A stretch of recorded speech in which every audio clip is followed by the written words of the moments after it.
I sometimes found with coaches where they were more, I guess you could say like outcome oriented in that like, hey, our goal is to win, and this is how I'm going to gauge my success is based on, if we win and how well we're able to do. And like, they put it on kind of other metrics. And I played for coaches where something about nurturing their inner child was more important than all that.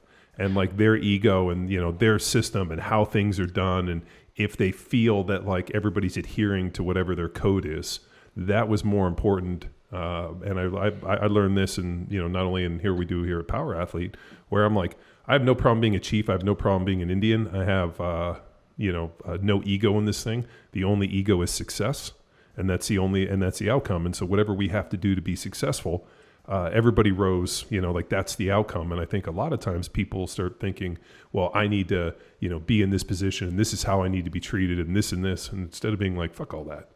Like, let's win and let's be successful, and whoever, and that should be the measure of success.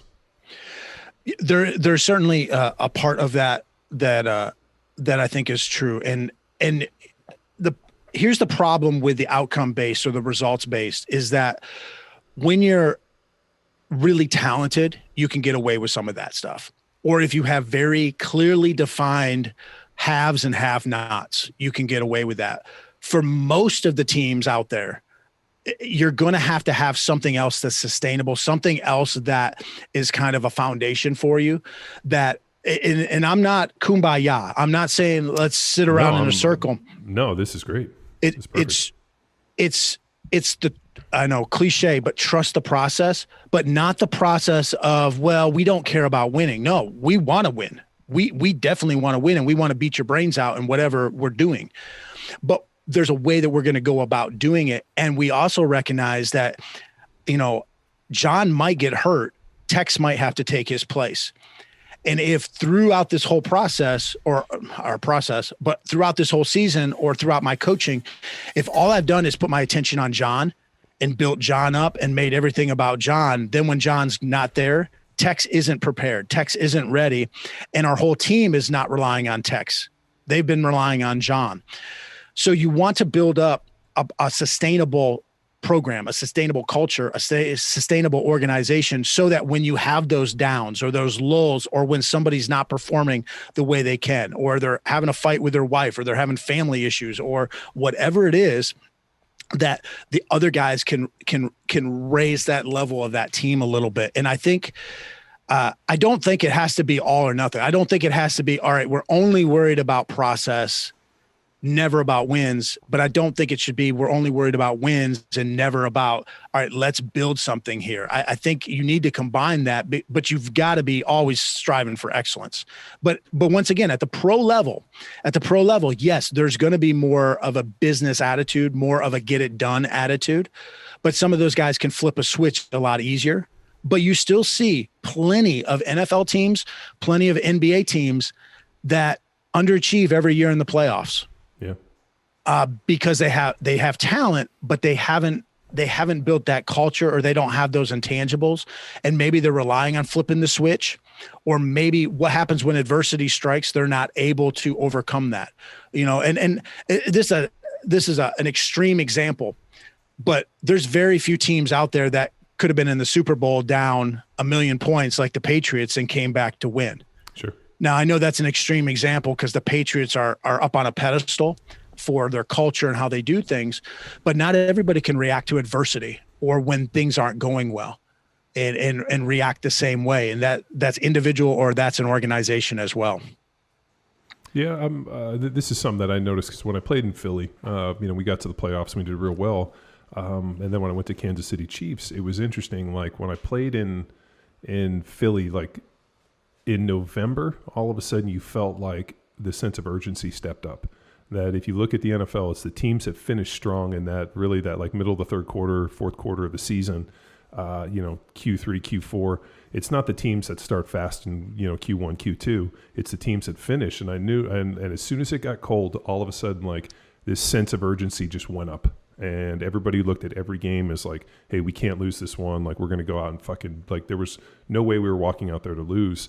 And it's just like the preparation and everything just kind of ratcheted up. And that to me didn't happen. And I sometimes wonder if that's a culture thing or it's just having certain players that just start demanding that happens. And, the players that I think do really well in the playoffs is when they can kind of sense that moment of urgency and they start picking up their game and there's no more mistakes, there's no more screwing around, and everybody starts getting real focused when all of a sudden now we're heading into this thing and we need the momentum. And that was something that the Patriots, when I played there, I mean, shit, they had that sense of urgency in preseason. And when Tom Brady left, everybody's like, oh, it's Belichick. I'm telling you, man, Tom Brady was the straw that stirred that entire drink.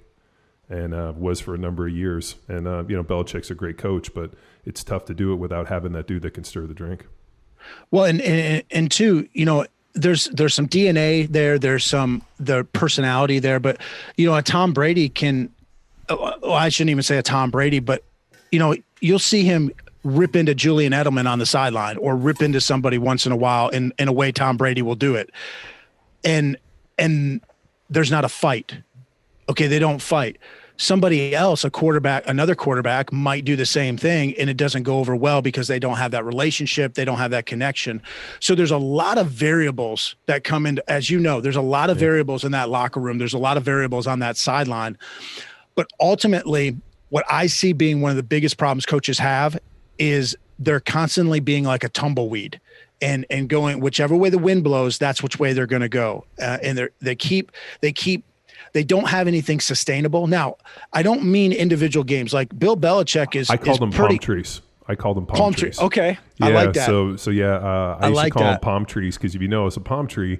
It's got a big root, but it's real shallow. So that's why they bend and move and the water comes up. And so I used to call those coaches there's palm trees and then there's oaks. Like a guy like Belichick is he's an oak. He's got deep roots and he's going to weather every storm and he's going to be there 100 years from now. Whereas a lot of these other coaches were just like palm trees where you're like, man, there's a lot of sway there. Yeah, and you see that with decisions they make or people that they bring in. Now, you're not ever going to be 100%. You're never going to be perfect with your personnel decisions, but there's a clear plan for teams like the New England Patriots. There's a clear plan for teams like the San Antonio Spurs when they were winning. And it's like that. Now, Belichick might change up. He might have 16 different game plans during the year for that specific game. That's not what I'm talking about, a specific game. But ultimately, the philosophy of an organization, there's stability there. And the people that they're bringing in, the people they're getting on that bus are the right people for that bus. Might not be the right person for any other bus in the NBA or the NFL, but they're right for that team. And you see that sometimes people go somewhere else and they never have the success. Sure. But the problem is we sometimes try to put everything in a box and say, well, if I do this, then I'm going to have that success. And it's not that easy because, you've seen it in the NFL. People can flip a switch, but not everybody can. The majority of guys can't flip that switch if they don't have that habits. I mean, there's a reason the Navy SEALs talk about, it's not like you can rise to the level of your competition. You're going to sink to the level of your training. Yeah. Yeah. And for the most part, that's going to be a true statement. Now, there are those athletes and are those teams that overall can flip switches, but I would say probably it's because they've built up habits through the years. They've built up those soft skills, which aren't very soft, but they build up those intangibles to be that teammate, to be that leader. And whether you're the rah-rah guy or not, people are following you. Or you know what? Just matter of fact, I'm leading myself. I'm doing what I'm supposed to do, and that's going to help us also. Yeah, no, I mean, I used to say, dude, I never saw a guy that was dog shit on Wednesday that was a superstar. Going back, I'm a loaded freight train, and I'm right on track.